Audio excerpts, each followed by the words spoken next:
বন্ধুরা বিশ্ব রেকর্ড 1 ওভারে 39 রান টি20 ক্রিকেটে ভেঙে গেল যুবরাজের নজির। বন্ধুরা আপনারা যদি দেখতে চান তাহলে ভিডিওটি লাস্ট অবধি দেখতে হবে, চ্যানেলটিকে সাবস্ক্রাইব করতে হবে, লাইক দিতে হবে এবং নোটিফিকেশন বেল আইকন দাবাতে হবে। বন্ধুরা আন্তর্জাতিক টি20 ক্রিকেটে এতদিন 1 ওভারে সর্বোচ্চ ছিল 36 রান।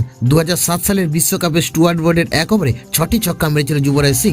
সেই বিশ্ব রেকর্ড ভেঙে গেল মঙ্গলবার সামোয়ার উইকেট কিপার ব্যাটার ড্যারিয়াস বিসের 1 ওভারে নিলেন 39 রান। বন্ধুরা সামোয়া বনাম ভানুতুয়ার ম্যাচে বিসের এই বিশ্ব রেকর্ড গড়লেন। টি20 বিশ্বকাপের যোগ্যতা অর্জন পর্বের ম্যাচে হলো নতুন বিশ্ব রেকর্ড। ম্যাচে ভানুতুয়ার পেসার নালিস নিপোকোর ওভারে বিসে 6টি ছক্কা মারেন, সেই সঙ্গে নিপোকো 3টি নো বল করেন, ফলে 1 ওভারে ওঠে 39 রান। বন্ধুরা যুবরাজ ছাড়াও আন্তর্জাতিক টি20 ক্রিকেটে 1 ওভারে 36 রানের নজির আছেন Kieron পোলার্ডের 2021, Nicholas Pooran 2024, Dipendra Singh আইরি 2024। তাদের সকলের রেকর্ড ভাঙলেন বিসের।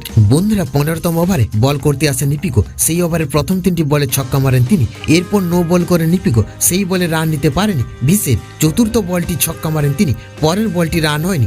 এরপরে 2টি বল নো বল হয়, তার মধ্যে 1টি বলে ছক্কা মারেন বিসের। ওভারের শেষ বলেও ছক্কা মারেন তিনি। বন্ধুরা বিসের ওই ম্যাচে 62 বলে 132 রান করেন, 174 রান তোলে সামোয়া। ভানাতুয়া ইনিংস শেষ হয় 164 রানে, 10 রানে ম্যাচ জিতে নেয় সামোয়া। বন্ধুরা যে নিপিকো 1 ওভারে 39 রান দিলেন, তিনি ব্যাট হাতে ওপেন করতে নেমে 52 বলে 73 রান করেন, কিন্তু ম্যাচ জেতাতে পারেনি।